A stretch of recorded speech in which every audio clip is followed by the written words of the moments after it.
Render unto Caesar your attention, the misunderstood economy of power. Part of the Beyond the Scribe's Knife series by Daniel Curtis for the All-Unknowing. For 2 millennia, render unto Caesar what is Caesar's, and unto God what is God's, has been read as Christ's clever deflection of a political trap, a neat division between material and spiritual obligations. Pay your taxes, say your prayers. Keep the kingdoms separate. This reading has served both church and state well, creating docile citizens who accept temporal oppression while awaiting spiritual rewards. But what if we've been rendering the wrong things entirely? Part 1. The shadow we feed to power. Caesar doesn't actually need our coins. The modern state prints money from nothing, creates debt from air, and manipulates currency at will. And what Caesar needs, what every hollow authority requires for survival, is something far more precious: our projected shadow. Every empire runs on the same fuel, the collective unconscious material we refuse to integrate. Our unexamined rage becomes their wars. Our repressed violence becomes their enforcement. Our fear of responsibility becomes their necessity. We render unto Caesar, not just taxes, but the entire disowned portion of our psyche, then act surprised when power performs our shadow on the world stage. Watch any political rally, any corporate all-hands, any religious gathering where authority speaks.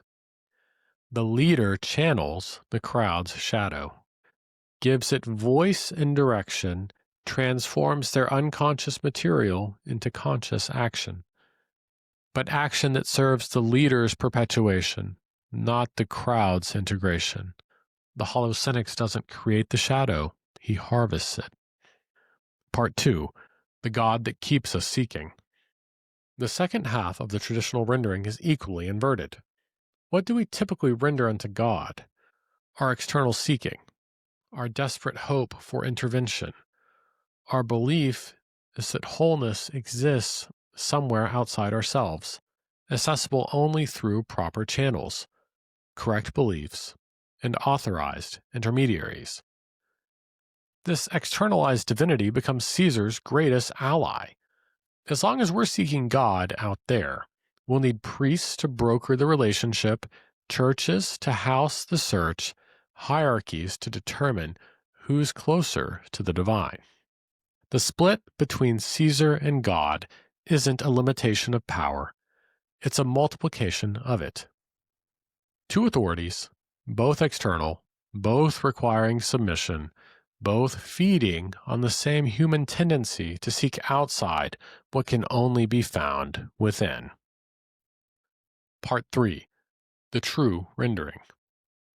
The radical inversion is this: we should render unto Caesar our complete, focused, unwavering attention. Not obedience, attention. The kind of attention that sees through performance to mechanism, through authority to emptiness, through power to its source in our own projections.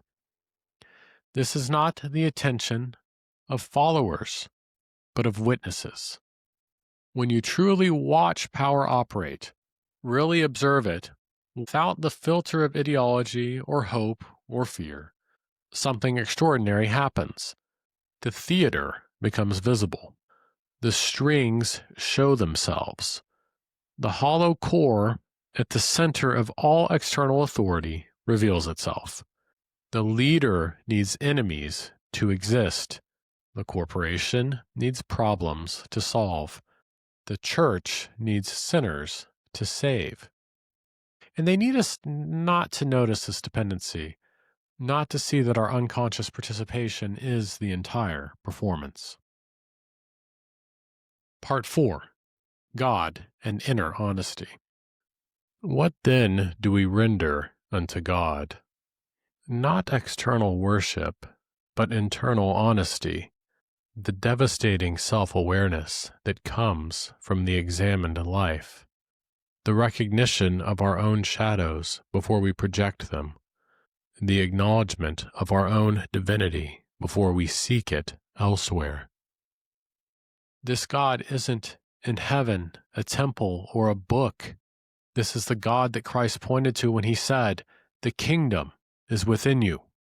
The self that exists before ego, the consciousness that witnesses both Caesar and the seeking that empowers him. When we render honesty to this inner divine, we stop feeding the external authorities. We stop needing someone else to carry our shadow. We stop believing that power comes from outside. We take responsibility not for Caesar's actions, but for our own complicity in creating the conditions that require Caesar's. Part 5. The practice of revolutionary attention. Tomorrow, practice this new rendering. When your boss speaks, don't agree or disagree, just watch. See how authority performs itself. Needs an audience, requires your unconscious projection to exist. When the news makes you angry, stop and observe. Whose shadow is being performed? What in you is being activated? What projection is being harvested? Then turn inward. What are you seeking externally that already exists within?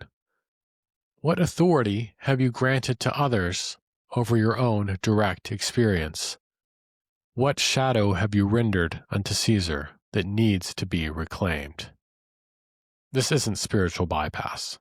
It's the opposite. It's taking absolute responsibility for your participation in the systems you claim to oppose. It's recognizing that every external authority exists because we've externalized our own authority. Every Caesar rises because we've rendered unto him what should never have left our own psychic household. Part 6. The end of the economy. The hollow authority cannot survive being seen.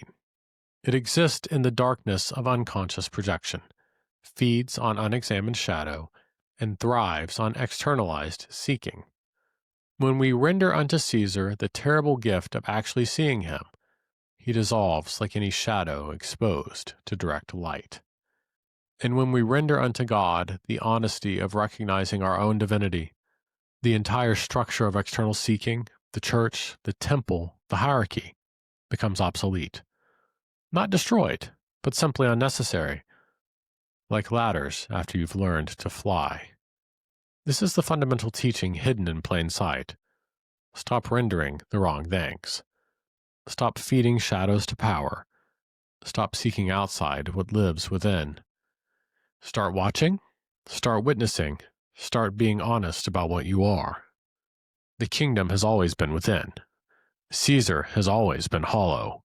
The only question is whether we'll keep rendering our blindness to both, or finally pay the only currency that matters: attention to one, honesty to the other.